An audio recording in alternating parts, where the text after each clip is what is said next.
Hello, let's read. Use physical lures. Physical lures. Targets with active minds are dangerous. If they see through your manipulations, they may suddenly develop doubts, put their minds gently to rest, and weaken their dormant senses by combining a non defensive attitude with a charged sexual presence. While your true, nonchalant air is calming their minds and lowering their inhibitions, your glances, voices, and bearing, oozing sex and desire, are getting under their skin, agitating their senses, and raising their temperature. Never force the physical, instead, infect your targets with heat, lure them into lust, lead them into the moment, and intensify present in which morality, judgment, and concern for the future all melt away and the body succumbs to pleasure. Raising the temperature. In 1889, the top New York theatrical manager Ernest Jurgens visited France on one of his many scouting trips. Jurgens was known for his honesty, a rare commodity in the shady entertainment world, and for his ability to find unusual acts. He had to spend the night in Marseilles, and while wandering along the quay of the old harbor, he heard excited catcalls issuing from a working-class cabaret and decided to go in. A 21-year-old Spanish dancer named Caroline Otero was performing, and the minute Jurgens laid eyes on her, he was a changed man.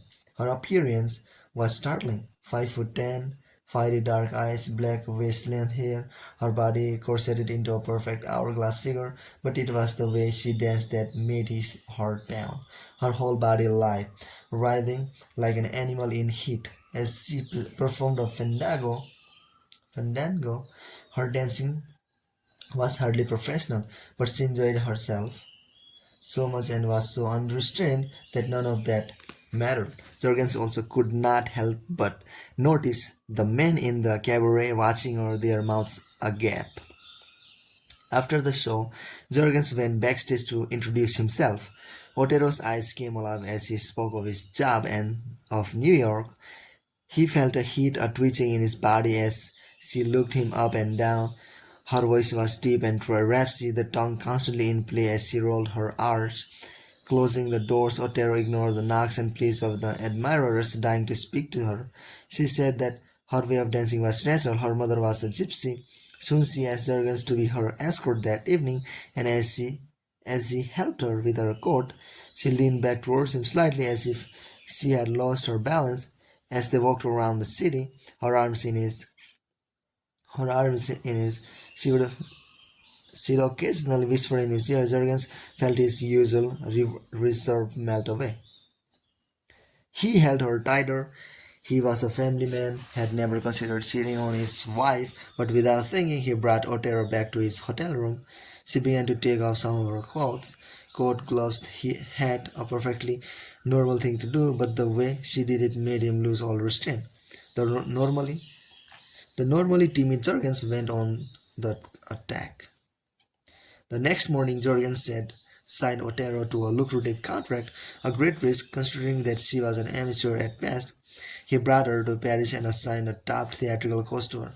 Hurrying back to New York, he fed the newspapers with reports of his mysterious Spanish beauty poised to conquer the city. Soon rival papers were claiming she was an Andalusian countess, an escaped harem girl, the widow of a sheikh, on and on. He made frequent trips to Paris to be with her, forgetting about his family, lavishing money and gifts on her. Otero's New York debut in October of 1890 was an astounding success. Otero dances with abandon.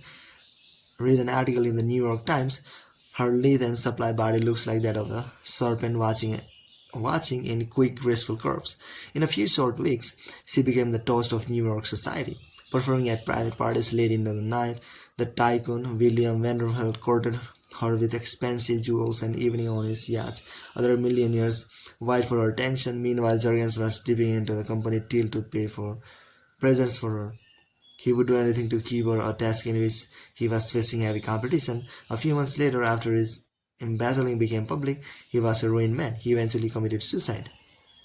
Otero went back to France, to Paris, and over the next few years rose to become the most infamous courtesan of the Belle Epoque. Word spread quickly. A night with La Belle Otero, as she was now known, was more effective than all the aphrodisiacs in the world. She had a temper and was demanding what that was to be expected. Prince Albert of Monaco, a man who had been plagued by doubts of his virility, felt like an insatiable tiger after a night with Otero. She became his mistress. The royalty followed Prince Albert of Wales, later King Edward VII, the Shah of Persia, Grand Duke Nicholas of Russia. Less wealthy men emptied their bank accounts, and Jurgens was only the first of many whom Otero drove to suicide. During World War I, a 29-year-old American soldier named Frederick, stationed in France, won $37,000 in a 4-day crap game. On his next level, he went to Nice and checked himself into the finest hotel. On his first night in the hotel restaurant, he recognized Otero sitting alone at a table. He had seen her perform in Paris 10 years ago and had become obsessed with her. She was now close to 50, but was more alluring than ever. He greased some palms and was able to sit at her table. He could hardly talk the way her eyes bored into him, a simple readjustment in her chair, her body brushing up against him as she got up. The way she managed to walk in front of him and display herself. Later, strolling along a boulevard, they passed a jewelry store. He went inside and moments later found himself plopping down $31,000 for a diamond necklace. For 3 nights, La Belle Otero was his. Never in his life had he felt so masculine and impetuous. Years later, he still believed it was well worth the price he had paid.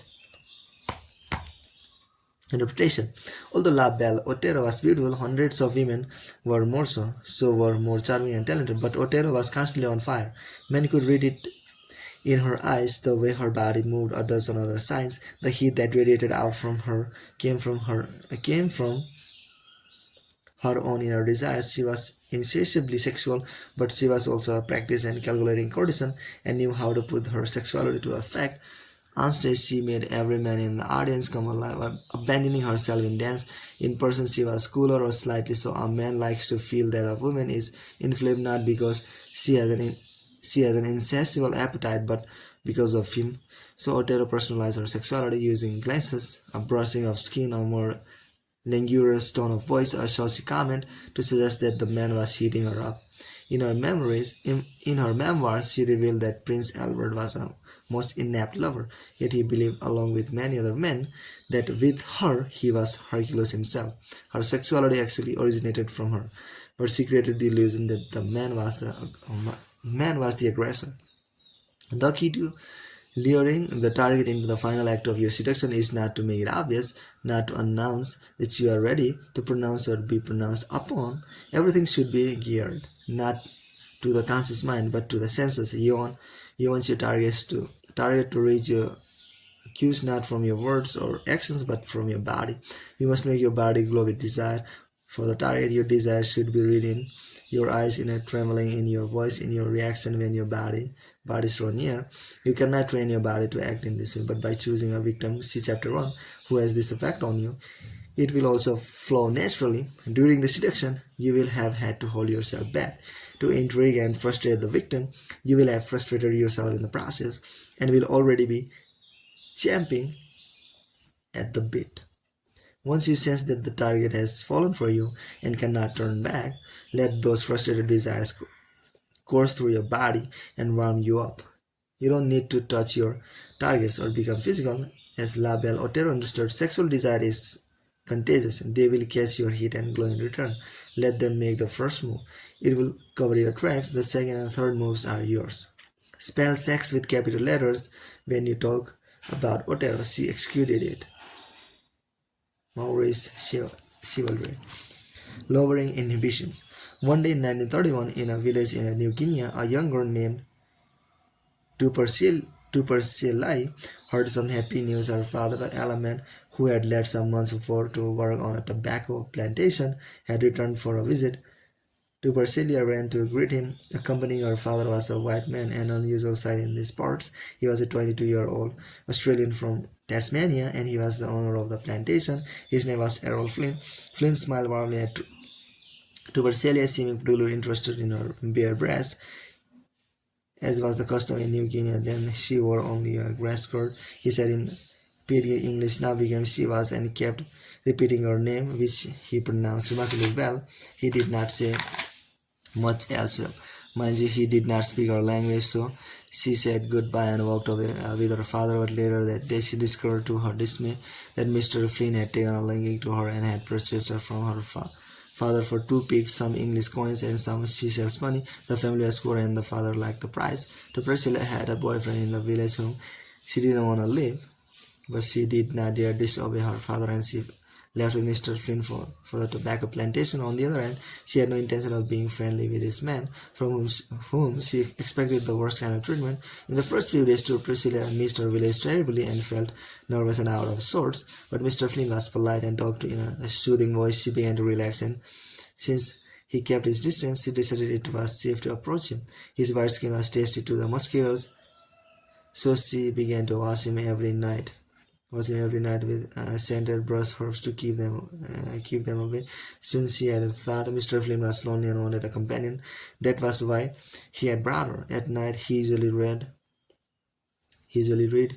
Instead, she began to entertain him by singing and dancing. Sometimes he tried to communicate in words and gestures, struggling in pidgin. She had no idea what he was trying to say, but he made her laugh, and one day she did understand something, the word swim. He was inviting her to go swimming with him in the Laloki River. She was happy to go along, but the river was full of crocodiles, so she brought along her spear just in case. At the side of the river, Mr. Flynn seemed to come alive. Her tore off his clothes and drove in. She followed and swam after him. He put his arms around her and kissed her. They drifted downstream as she clung to him. She had forgotten about the crocodiles. She had also forgotten about her father, her boyfriend, her village, and everything else there was to forget. Around a bend of the river, she picked her up and carried her to a secluded grove near the river's edge. It all happened rather suddenly, which was fine with Priscilla. From then on, this was a daily ritual, the river, the grove, until the time came when the tobacco plantation was no longer doing so well, and Mr. Flynn left New Guinea. One day, some 10 years later, a young girl named Blanca Rosa Welter went to a party at the Ritz Hotel in Mexico City. As she wandered through the bar looking for her friends, a tall older man blocked her path and said in a charming accent, "You must be Blanca Rosa." He did not have to introduce himself. He was the infamous Hollywood actor Errol Flynn. His face was plastered on posters everywhere, and he was friends of Roddy's Hoss and Davis, and had heard from them praise the beauty of Blanca Rosa, who was turning 18 the following day. He led her to a table in the corner. His manner was graceful and confident, and listening to him talk, she forgot about her friends. He spoke of her beauty, repeated her name, said he could make her start before she knew what was happening. He had invited her to join him in Acapulco, where he was vacationing. The Davises, their mutual friends, could come along as chaperones. That would be wonderful, she said, but her mother would never agree. Don't worry about that, Flynn replied, and the following day he showed up at their house with a beautiful gift for Blanca, a ring with a wreath on, melting under his charming smile.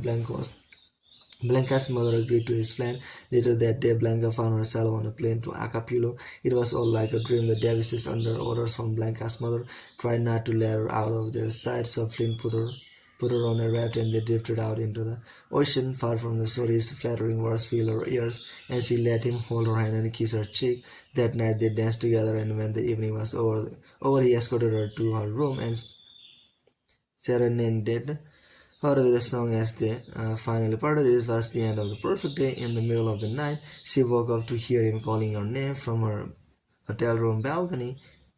How had he gotten there? His room was a floor above. He must have somehow jumped or swung down. A dangerous maneuver. She approached, not at all afraid. but curious. He pulled her gently into his arms and kissed her. Her body convulsed, overwhelmed with new sensation, totally at sea. She began to cry out of happiness. She said Flynn comforted her with a kiss and returned to his room above. In the some inexplicable way, he had arrived. Now Blanca was hopelessly in love with him and would do anything he asked of her. A few weeks later, in fact, she followed him to Hollywood, where she went on to become a successful actress known as Linda Christian. In 1942, an 18-year-old girl named Nora Eddington had a temporary job selling cigarettes at the Los Angeles County Courthouse. The place was a madhouse at the time, teeming with tabloid journalists. Two young girls had charged Errol Flynn with rape. Nora, of course, noticed Flynn, a tall, dashing man who occasionally brought cigarettes from her, but her thoughts were with her boyfriend, a young Marine. A few weeks later, Flynn was acquitted. The trial ended at the place, and the place settled down. A man she had met during the trial called her up. One day, he was Flynn's right-hand man, and on Flynn's behalf, he wanted to invite her up to the actor's house and Mulholland Drive. Nora had no interest in Flynn, and in fact, she was a little afraid of him. But a girlfriend who was trying to meet him talked her into going and bringing her along. What did she have to lose? Nora agreed to go. On the day, Flynn's friends showed up and drove them to a splendid house on top of a hill. When they arrived, Flynn was standing shirtless by a swimming pool. He began to greet her and her girlfriend, moving so gracefully, like a little cat, and his manner so relaxed, she felt her jitters melt away. He gave them a tour of the house, which was full of artifacts of his various voyages. He talked so delightfully of his love of adventure that she wished she had had adventures of her own. He was the perfect gentleman, and even let her talk about her boyfriend without the slightest sign of jealousy. Nora had a visit from her boyfriend the next day. Somehow he didn't seem so interesting anymore. They had a fight and broke up on the spot. That night, Flynn took her out on the town to the famous Mocambo nightclub. He was drinking and joking, and she fell into the spirit and happily let him touch her hand. Then suddenly she panicked. "I'm a Catholic and a virgin," she blurted out, "and someday I'm going to walk down the church aisle wearing a veil, and if you think you're going to sleep with me, you're mistaken." Totally calm and unruffled, Flynn said she had nothing to fear. He simply liked being with her. She relaxed and politely asked him to put his hand back. Over the next few weeks, she saw him almost every day. She became his secretary. Soon she was spending weekends nights at his house guest. He took her on skiing and boating trips. He remained the perfect gentleman, but when he looked at her or touched her hand, she felt overwhelmed by an exhilarating sensation, a tingling on her skin that she compared to stabbing into a cold needle sour on a red hot day. Soon she was going to church less often, drifting away from the life she had known, although outwardly nothing had changed between them. Inwardly, all semblance of resistance to him had melted away. One night after a party, she succumbed. She and Flynn eventually engaged in a stormy marriage that lasted 7 years. Interpretation: the women who became involved with Errol and Flynn, and by the end of his life they numbered in thousands, had every reason in the world to feel suspicious of him. He was a real life's closest thing to a Don Juan. In fact, he had played the legendary seducer in a film. He was constantly surrounded by women who knew that no involvement with him could last. No involvement with him could last. And then there were the rumors of his temper and his love of danger and adventure. No woman had greater reason to resist him than Nora Eddington. When she met him, he stood accused of rape. She was involved with another man. She was a God-fearing Catholic, yet she fell under his spell just like all the rest. Some seducers, D.S. Lawrence, for instance, operate mostly on the mind, creating fascination storing of the need to possess them. Flynn operated on the body. His cool, nonchalant manner infected women, lowering their resistance. This happened almost the minute they met him, like a drug. He was at ease around women, graceful and confident. They fell into the spirit, drifting along on a current he created, leaving the world and its heaviness behind. It was only you and him. Then perhaps the same day, perhaps a few weeks later, there would come a touch of his hand, a certain look that would make them feel a tingling, a vibration, a dangerous physical excitement. They would betray that moment in their eyes, a blossom, nervous laugh, and he would swoop in for the skill. No one moved faster than Errol and Flynn. No one moved faster than Adele and Flynn. The greatest obstacle to the physical part of the seduction is the target's education. The degree to which he or she has been civilized and socialized, such education compares to constrain the body, dull the senses, fill the mind with doubts and worries. Flynn had the ability to return a woman to a more natural state in which desire, pleasure, and sex had nothing negative attached to them. He lured women into adventure not with arguments but with an open, unrestrained attitude that infected their minds. Understand, it all starts from you. When the time comes to make the seduction physical, train yourself to let go of your own inhibitions, your doubts, your lingering feelings of guilt and anxiety. Your confidence and ease will have more power to intoxicate the victim than all the alcohol you could apply. Exhibit a lightness of spirit, nothing bothers you, nothing daunts you, you take nothing personally, you are inviting your targets to shed the burdens of civilization, to follow your lead and drift. Do not talk of work, duty, marriage, the past or future. Plenty of other people do not will do that. Instead, offer the rare thrill of losing oneself in the moment, where the senses come alive and the mind is left behind. When he kissed me, it evoked a response I had never known or imagined before. Gidding of all my senses, it was insensitive joy against which no warning, reasoning monitor with me availed. It was new and irresistible and finally overpowering seduction. The word implies being led and go, and so gently, so tenderly. Linda Christian. Keys to seduction. Now more than ever, our minds are in a state of constant distraction, barraged with endless information pulled in every direction. Many of us recognize the problem. Articles are written, studies are completed, but they simply become more information to digest. It is almost impossible to turn off an overactive mind. The attempt simply triggers more thoughts and inescapable hall of mirrors. Perhaps we turn to alcohol, to drugs, to physical activity, anything to help us slow the mind, be more present in the moment. Our discontent presents the crafty seducers with infinite opportunity. The waters around you are teeming with people seeking some kind of release from mental overstimulation. The lure of unencumbered physical pleasures will make them take your bait. But as you prowl the waters, understand the only way to relax a distracted mind is to make it focus on one thing. A hypnotist asks the patient to focus on a watch swinging back and forth. Once the patient focuses, the mind relaxes. The senses awakens, the body becomes prone to all kinds of novel sensations and suggestions. As a seducer, you are a hypnotist, and what you are making the target focus on is you. Throughout the seductive process, you have been feeling the target's mind, letters, mementos, shared experiences keep you constantly present even when you are not there. Now, as you shift to the physical part of the seduction, you must see your targets more often. Your attention must be throughout the seductive process. You have been feeling the target's mind, letters, mementos, shared experiences keep you constantly present even when you are not there.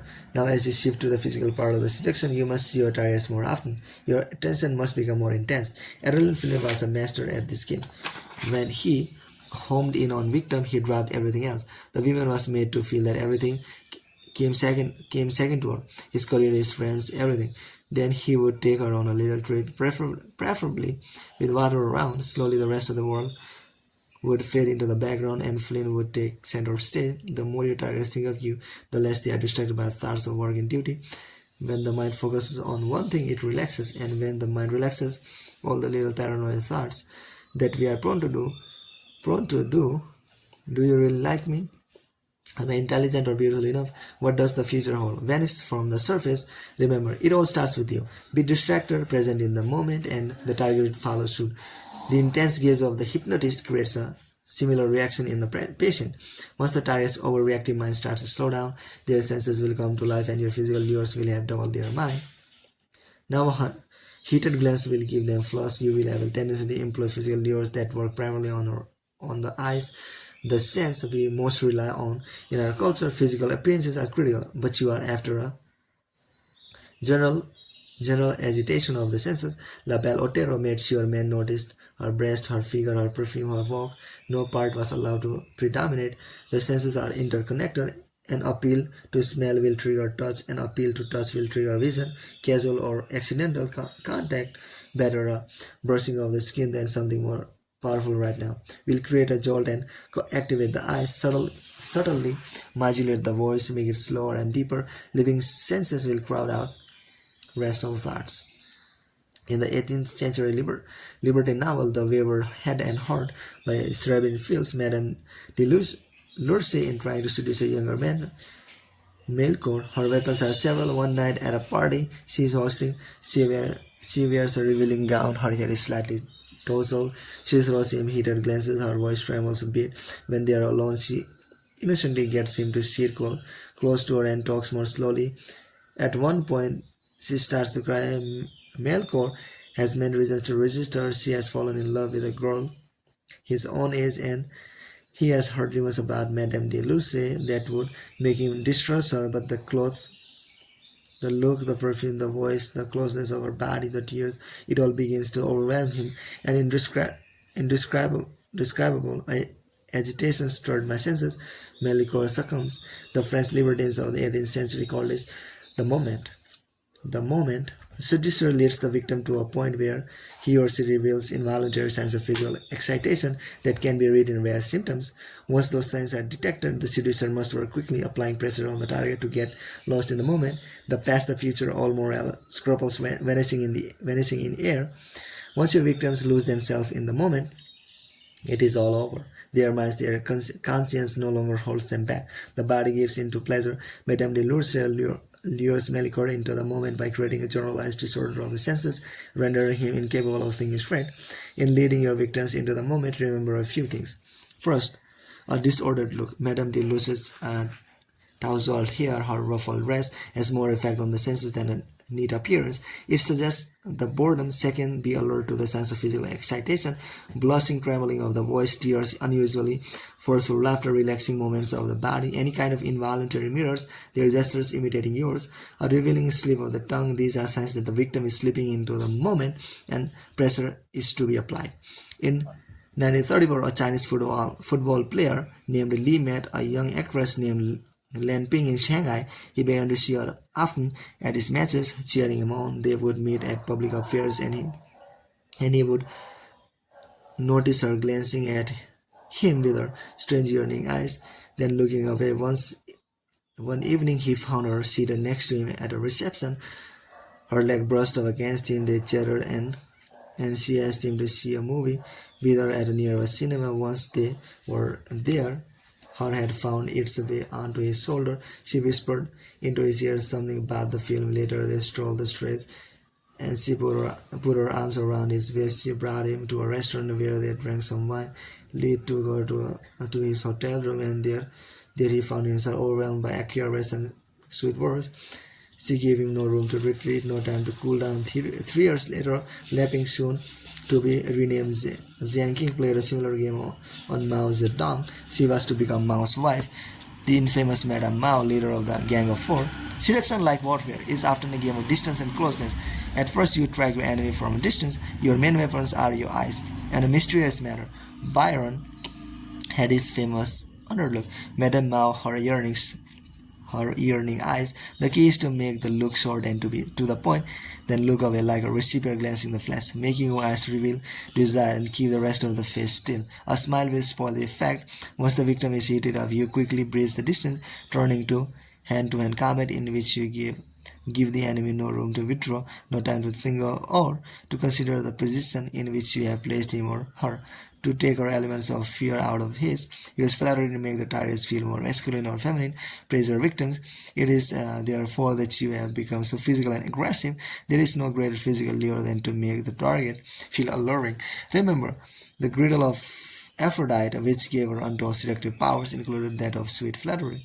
Shared physical activity is always an excellent lure. The Russian mystic Rasputin would begin his seductions with a spiritual lure, the promise of a shared religious experience, but then his eyes would bore into his target at a party, and inevitably he would lead her in a dance which would become more and more suggestive as he moved closer to her. Hundreds of women succumbed to his technique. Fulfilling it was swimming or sailing. In such physical activity, the mind turns off and the body operates according to its own layers. The target's body will follow your lead, will mirror your moves as far as you want it to go. In the moment, all morals considerations fade away, and the body turns to a state of innocence.